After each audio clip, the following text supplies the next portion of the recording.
Sunday, 11:30. Arsenal on the road at Anfield. See their last 5 meetings. Now, that won May 11th of last year. They were 1-2 in the league last year, but it was done and dusted by that point in time. In October, when they met, there was some drama there, another draw, and you see the previous fixtures through the last couple seasons. All right, welcome back into Scoreline, presented by Taco Bell, alongside my guy Ian Joy. I'm Dallin Cuff. All right, this match is one. As soon as this fixture list came out, everybody was circling this, thinking, would this determine the winner come May? Where are you on that question? I don't think it does. I think it's far too early to be able to determine, but it will give us an idea of exactly where both of these clubs really are. I mean, many people out there have heard me critique Liverpool defensively and bet against them this season, but I guess we'll find out very early on in the campaign exactly where Liverpool's defence really is. You're going up against an Arsenal side who have a very good record against Liverpool recently. They haven't lost in 6 Premier League games against them, so now I'm intrigued to see, okay, Liverpool's fierce, electrifying, dangerous offence against Arsenal's ridiculously strong and stubborn defence. I mean, this is where the matchup could play out. I think Arteta tactically is better and has learned his lessons over previous years. He goes into this game, in my personal opinion, as a slight favourite. Now, not many people would expect me to say that, obviously. The bookies don't. They don't. Again, they don't. Of course they don't agree with me, because Liverpool have scored 7 goals in a couple of games. I mean, who's betting against that? If Liverpool keep scoring goals like that, of course, they should go on and win the Premier League title. But I do think the defence is going to actually win them the title. If they get that solidified, it should be fine. But from what I've seen from Konate and Virgil van Dijk, there's a lot to be worried about. Arsenal have got better. Obviously, bringing Gyökeres into the lineup, he's the player that I was expecting to come. I thought it was a great addition for them. He's maybe the missing piece to the puzzle, and I think they've got even more stronger outside of that. Now we've talked about multiple injuries. Odegaard looks like he's going to be okay to play. Saka's going to be a big loss for them. Obviously Kai Havertz's news, not good news either, requiring surgery. But Arsenal are deep now, and I think they go to Anfield trying to play their game and see if they can pick up a very good result. A draw wouldn't be a bad result, I don't think, for either side. I think both would be happy with that draw, but we don't want that. We want a draw. I think the last 3 games have been a draw. I don't want that. I want to see a winner in this game, one way or another. Well, I know which way I'm going. I'm the North London guy. So before we get into some of that, though, I want to stay on Liverpool in terms of we're still, transfer market, got a couple days left. And we talked about so many signings for them offensively. We know they're absolutely loaded there. But defensively, you just mentioned 4 goals allowed in the Premier League. You add in the Community Shield against Crystal Palace. That's 2 more goals. So 6 goals in 3 competitive matches, if you will. Do they need to augment? Is it another central defender? Is it a central defensive midfielder? What do they need to do to help that struggling defense you mentioned? Yeah, it's an interesting talking point right now, and most people out there would absolutely critique anyone who tries to go against the fact that Liverpool have a shady defence. And I'm going to throw it out there. It's an ageing defence with Virgil van Dijk. He's into his 30s now. And even though he's won aerial duels and he's won duels, they have looked vulnerable defensively. And it's probably because of Konate's performances more than anything else. He's looked rather shaky, maybe got Real Madrid in the back of his mind. You've added fullbacks in different positions. Obviously, the left fullback, Gyökeres, has come into the lineup and not necessarily looked himself. Certainly a better player at Bournemouth, but he will get better as time goes along and he integrates himself with the squad. In that fullback position on the right-hand side, I think it was well and truly open with Frimpong's injury. But they score so many goals, Liverpool. And this is where I don't want to be misunderstood.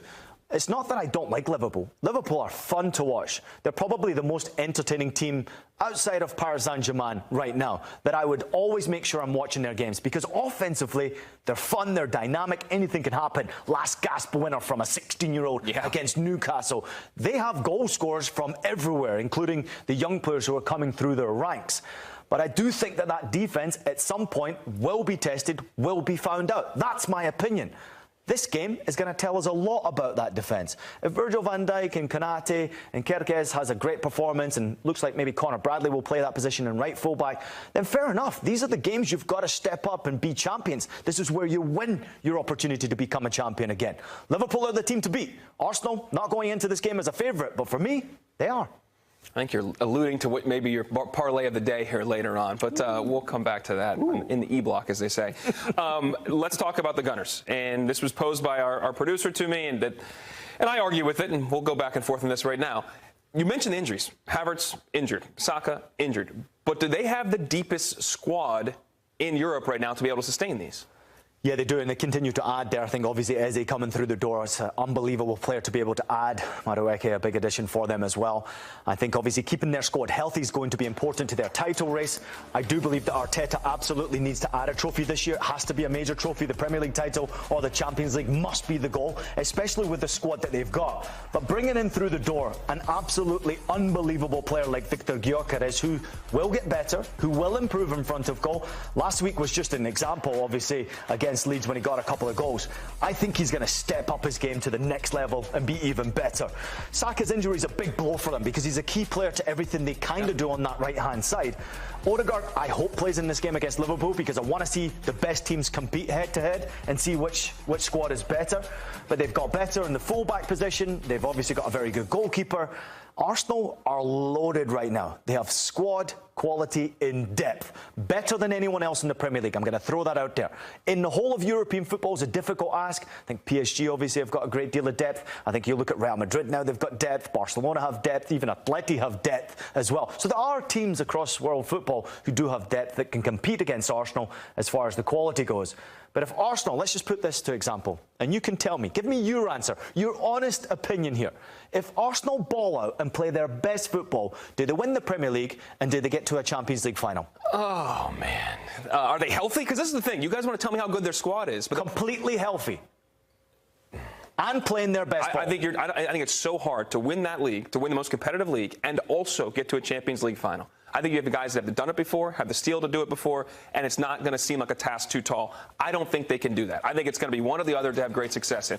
I hope it's the Premier League, honestly, because the Champions League, it's a bit of a roll of dice. It's a different animal. I think the 10-month slog of the Premier League, I'd rather have that trophy at this point in time. I think it's more realistic, honestly, over the course of 38 games. These injuries, though, remain concerning.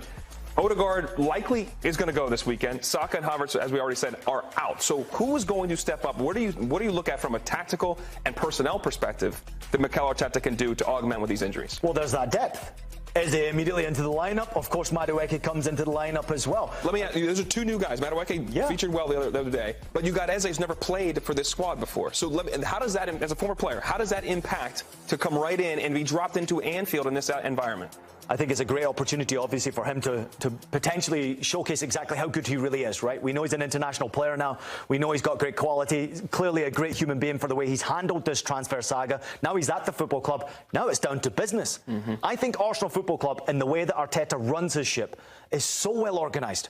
It's basically picking a piece of the puzzle and slotting it right in. For example, let's look at Kvaratskhelia from Paris Saint-Germain. Missing piece of the puzzle that probably won them the Champions League. I know there was great performances out there, and I know we can talk about Doué and we can talk about Donnarumma. I understand that. But at the same time, I think Farah was the real key to Paris Saint-Germain's success and someone who fit into the chemistry of what Luis Enrique was trying to do. Arteta's doing something similar. He only wants the right pieces at his football club. So I think Madueke is a great addition to the squad. Eze, I think, will be even better. You've also got the youngster, Dalman, who I think can be a real superstar.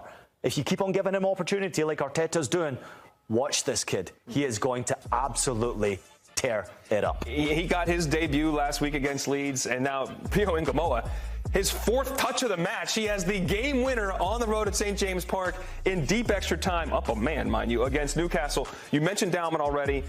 Will Rio feature in this game? Give me your thoughts about these two young men, young boys still, playing in this atmosphere. Yeah, crazy to become the second youngest debut Premier League goal scorer in history, right? I mean, what a great moment. And the way that he did do it, obviously, in the matchup. I'm a big fan of what Dalman does. Obviously, he's still only 15 years old, which is absolutely ridiculous for us to even be talking about. I know there's rules and regulations making sure that he gets to his bed early on time and he gets his schoolwork done. But I do think Rio is an outstanding player and someone who was well fought for, obviously, with Chelsea and Liverpool, and eventually Liverpool won out with him. I'm intrigued to see how they handled the occasion, because it could come down to one of these youngsters winning the game. Obviously, we talk about the big goal scorers. You only have to go to the betting, and I know we're both into that phase. I think if you look at the anytime goal scorer, the lowest odds you will find right now are plus 170 anytime goal scorer for Mohamed Salah. It tells you that this game is going to be incredibly difficult to read. Who's bidding against one of these youngsters being the hero from the game? Who's bidding against one of these youngsters coming on and have an impact in this game to potentially take in all 3 points and then dictating how the season goes from here on out? Schlott's lucky. He's got a great squad, great quality squad. A lot of youngsters waiting to break through as well. But so's Arteta. Don't forget about it. Arsenal not coming to town just for the match. They're coming for all 3 points.